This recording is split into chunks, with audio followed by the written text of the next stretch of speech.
Thank you. Thanks, Björn. It sounds like you should have been on the panel, but knowing the kinds of requirements to get to a solution, not only outsiders can do it, but it has to come from inside, as you well know. So I had a microphone up here. My name is Lubna Qureshi, and I'm from Stockholm University. I am frankly disgusted by the failure of Aung San Suu Kyi to condemn the persecution of the Muslim minority in Burma. She has shown so much courage in the past. What has led to this moral compromise, and what is her personal attitude about Muslims? Thank you. Thank you. Here. My name is Bao Wen. I'm a dissident like Dr. Zarni.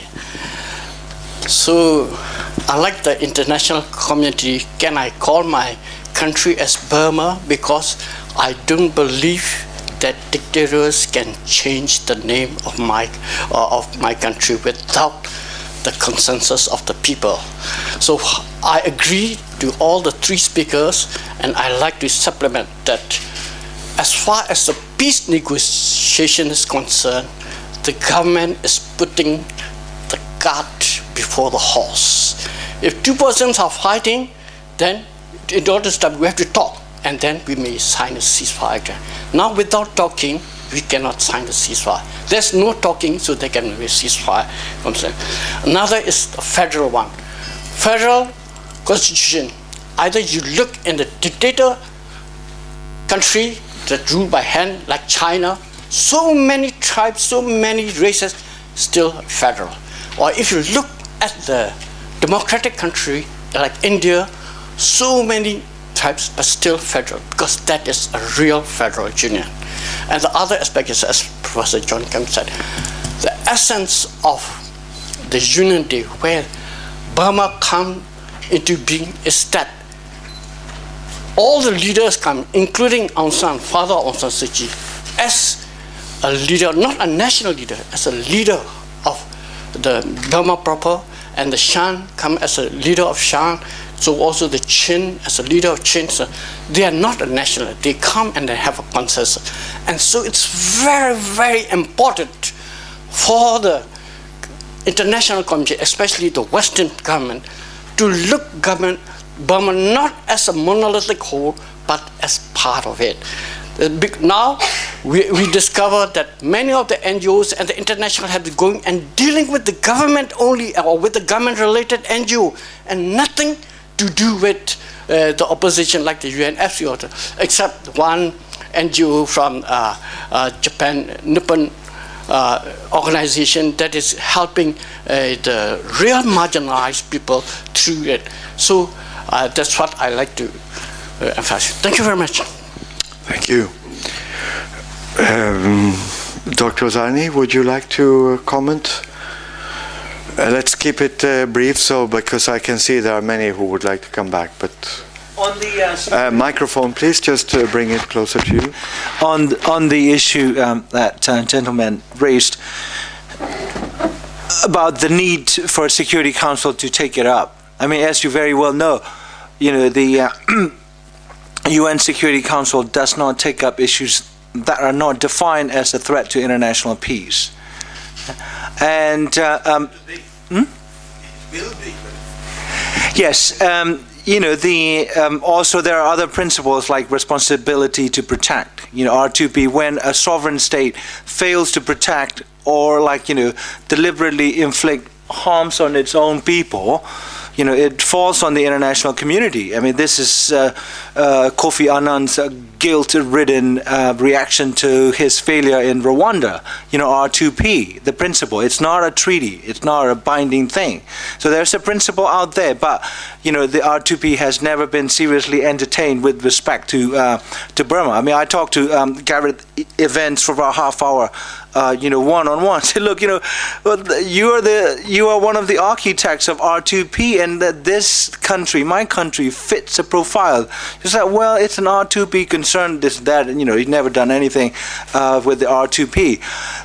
So I think the problem with involving Security Council, even when the three, especially like Anglo-American bloc, US and UK, when they considered Burma an axis of evil, one of them, they did not have, they were basically overpowered by double veto by Russia and China. In the history of the usage of veto in the Security Council, that was one of the very, very rare moments where Russians and Chinese team up to veto a resolution that was not binding.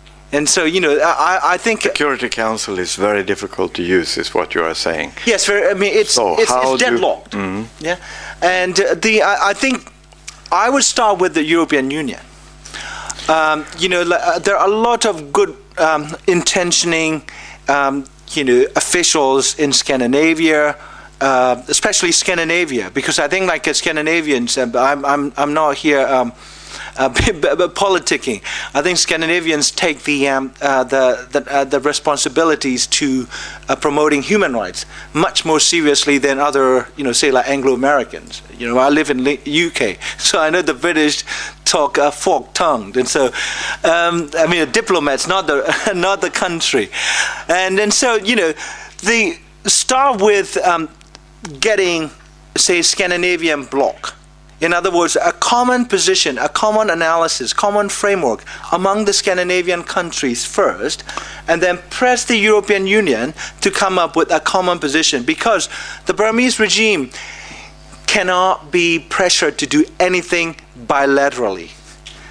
They can, even if you present a multilateral pressure, they will find ways to divide you. OIC, for instance, as a response to the attacks on the Rohingyas in June and October of 2012, the OIC was beginning to speak. 57 member countries beginning to speak with a single voice. They're starting to drop the word Rohingya, in their statements, and the Burmese regime immediately moved in and split the OIC. What does Iran want? We offer something to Iran, and then they secure the support and collaboration of the largest Muslim government in the world, Indonesia, by economic enticement. And so finally on the Aung San Suu Kyi's, your question about Aung San Suu Kyi's position, why is she silent? Well, she's silent because the Rakhines told her in no certain terms, you mentioned the word Rohingya and NLD is finished in our state. So she didn't also really do the homework on the Rohingya issue. When she first came out of Burma, she stopped in Geneva, had a press conference. She was asked a simple question: do you think that Rohingyas are Myanmar citizens? And her answer, as the person who was bidding to, or wanting, or who wanted to be president, she didn't have a straightforward answer. She said, I don't know. So when she arrived in London for a public forum at London School of Economics, and I was with her on the panel, and I was pre-assigned to address the issue of Rohingya, because Aung San Suu Kyi told Foreign Office she didn't want to deal with it. So Foreign Office says Aung San Suu Kyi is in a listening mode. And so I was told 2 days in advance, if someone raises the Rohingya issue, that's yours. And so they gave me the rope to hang myself. And so, I hang myself, but I'm still alive.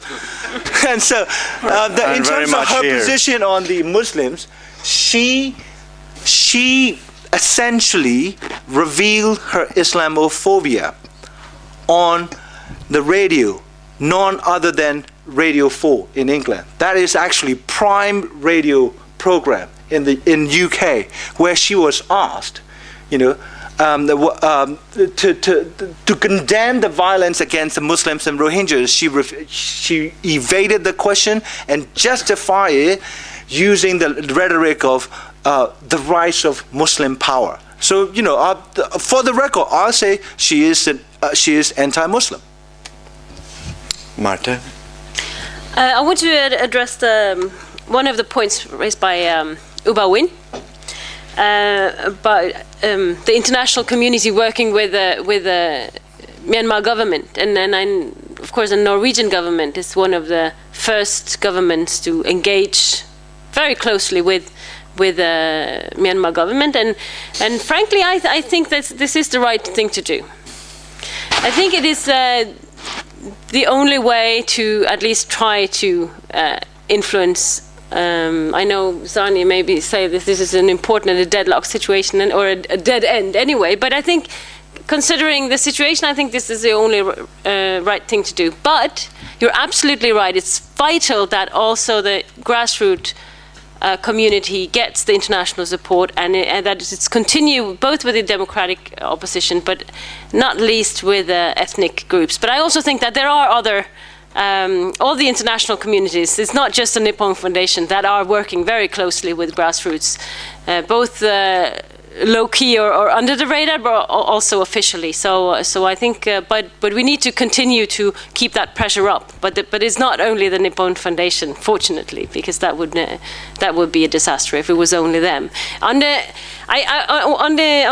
issue of Aung San Suu Kyi and her take on Muslims, I think nobody really knows what's going on in her head. But I think also, of course, many people now try to frame NLD as sort of soft on Muslim, and that's sort of the only way to beat them.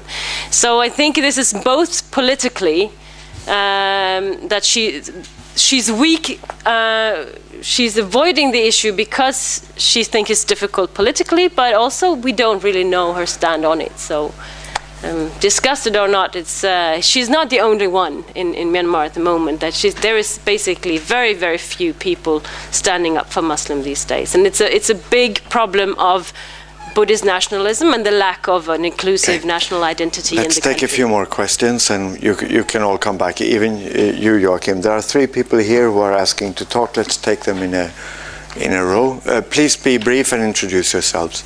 Katya Sarayeva from Spider. Thank you for very inspiring presentations. I want to pick up on what Marta said about the civil society and the grassroots. You've all painted a fairly dismal picture of the future. But can you say something about the success or any progress from the grassroots, and what can civil society do and can we do to support them? Thanks a lot. Next one. You have a mic? Okay, you can do it, but please. Yeah? Sorry, is this on? Hi, my name is Shantana Shahid. I'm with the Swedish Burma Committee. I have a comment and a question, really briefly. On Aung San Suu Kyi, I think that instead of placing all these expectations on one person, you should hold the government of Myanmar to account for failing to protect their citizens. They are responsible, and instead of just entirely swallowing their rhetoric on that this is such an unfortunate development, we've been dealt a bad hand, this is communal violence, and there is so much evidence that discrimination against the Rohingya and other Muslim populations is systematic and is state sanctioned. So hold them to account for that, instead of constantly expecting this from a formal Nobel Peace Prize winner. My question is also on the EU, elaborating on what Zarni brought up.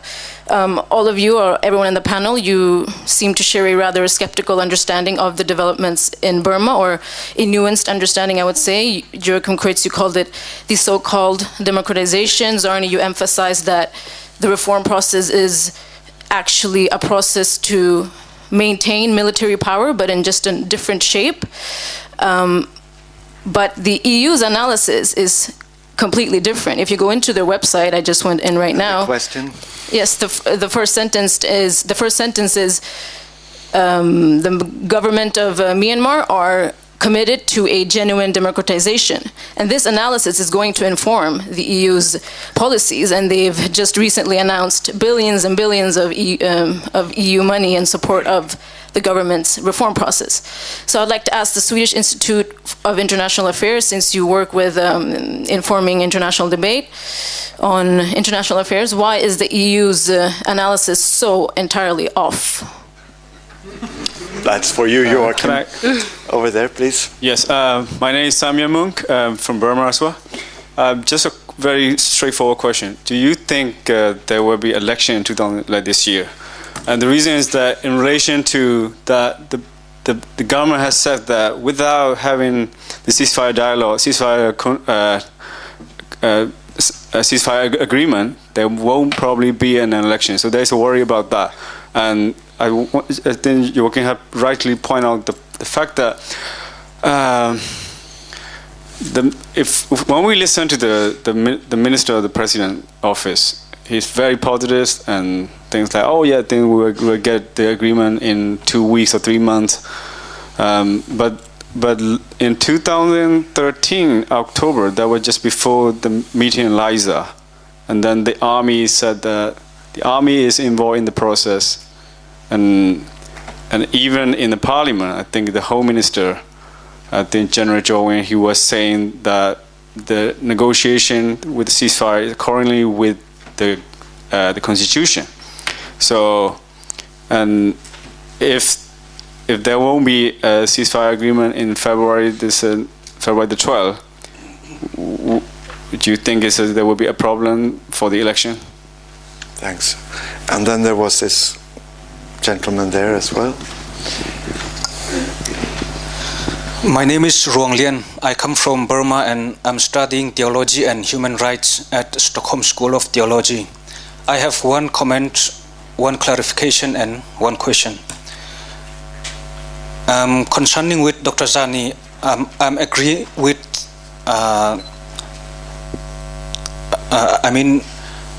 in line with Dr. Zarni, I'm skeptic of the democratization of Burma. And one clarification is, if I'm not mistaken, Mr. Joachim said that only the Kachin and the Xian signed Panglong Agreement. But as far as I know, the Chin also signed the Panglong Agreement under the leadership of Bu Kiomang. And my question is, from ethnic perspective, we have been fighting for our freedom for more than 60 years through simply putting in violent means. But it seems we failed in that fighting. After 2010, there is a possibility of peaceful transition in Burma through roundtable dialogue, but it seems impossible again now. So is there any hope for a peaceful change in Burma? Thank you. Thank you very much. So we'll come back to the panel now. We'll take it in reverse order. Joachim, Martin, and then Maung. Okay, I will first do very quick answers on some of the questions here.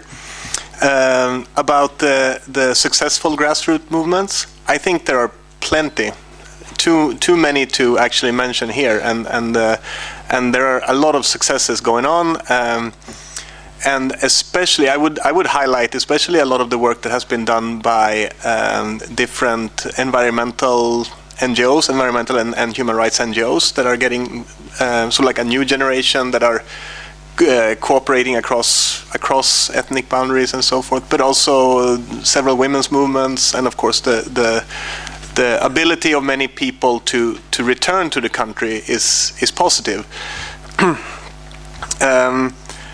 The EU analysis, I think, is a little bit wishful thinking. They really want Burma's government to be committed to democratization, so they say that they are. But I think that's a general thing. If you look at the EU or the US or the EU up until 2010 in the media and in all publications, everything that was highlighted was things that were bad in Burma. Everything bad, nothing positive, because there were already back then some positive things, not necessarily by the government, but things were not always awful. Since then, there has been a complete reversal. Now everything good is reported, nothing bad. Sorry to be nitpicky, but the clarification, many groups signed the Panglong Agreement, but only the Kachin and Shan had the right of leaving, of secession. That was my point. So I was sorry if I was unclear. Elections, we've talked about this, me and Marte, over lunch. I think the elections will be postponed. Probably pushed into the beginning of next year due to security reasons or something like that. But then I want to go back to something said about China before. We didn't answer that question.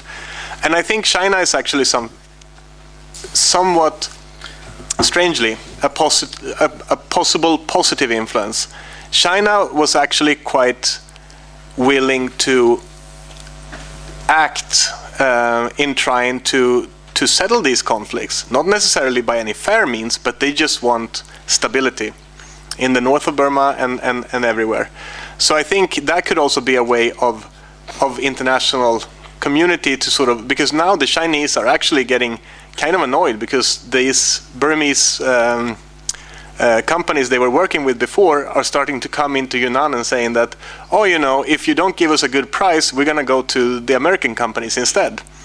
So the Chinese really, I mean, like the Chinese have so much to gain from the process as it is now, but they can also be enticed into supporting continued reform. Not because they believe in democracy and have a good heart, but because they want to make money and they like stability. Thanks a lot, Joachim, and thanks for being the driver to bring us together. Marte, do you see any light at the end of this tunnel? Yes. Spider. The grassroots, I think that's the success story of Myanmar this day. I think that's what came out of the tragedy of Nargis was actually confidence among some grassroots organizations and the beginning of a civil society, a real civil society in Myanmar. And since the reform, since the U Thein Sein government, with freedom of speech, more legal organization, this is what is really changing Myanmar today. So I think we here all agree that the reform or democratization or peace is not going to come from the army. They will give a little bit, but they will keep most of it, of the power. But what can actually change this to become a more positive and more and even a democratic society some decades ahead, that will be the development of grassroots organization and civil society in Myanmar. Elections, yes, I think there will be elections. I think there will be, because I think the government and also the Tatmadaw, they have invested so much in their precious 7-point plan to discipline flourishing democracy, and it's constitutional binding to have elections this year, and I think they will do their best to do it. But that does not mean that we, after the election, will have the end point of democratization in Myanmar. That is, as I said earlier, that's just the first step also. That's just like a milestone. But yes, I think there will be elections, and possibly in November. Thank you very much, Marte, and thanks for your work with PRIO and us. Elections, but what can we expect? I want to return to the European Union. This is half a joke. I thought that European Union only provided its, Eurocrats with Viagra. I didn't realize they also provide them with LSD. It seems like Brussels dropping a lot of LSD on Burma, seeing things and hearing things over there. Everything is good. Yeah, it's like a very Orwellian. On the elections, I'm not as sure as Marta is, knowing the generals, because nothing binds them except their self-interests and their strategic equations. And so, everyone in Burma knows that the army, the generals and their strategists approach everything as a military operation. They have a plan A. They openly say we have plan A to Z in Burmese, from Kaji to R. They have so many plans, and the fact of the matter is that the international politics favors the Burmese regime. They have gotten away with murder over the past 53 years, since 1962. You are dealing with an extremely ruthless, brutal, but brilliant strategist. Yeah, and do not they will sweet talk you, they will charm you.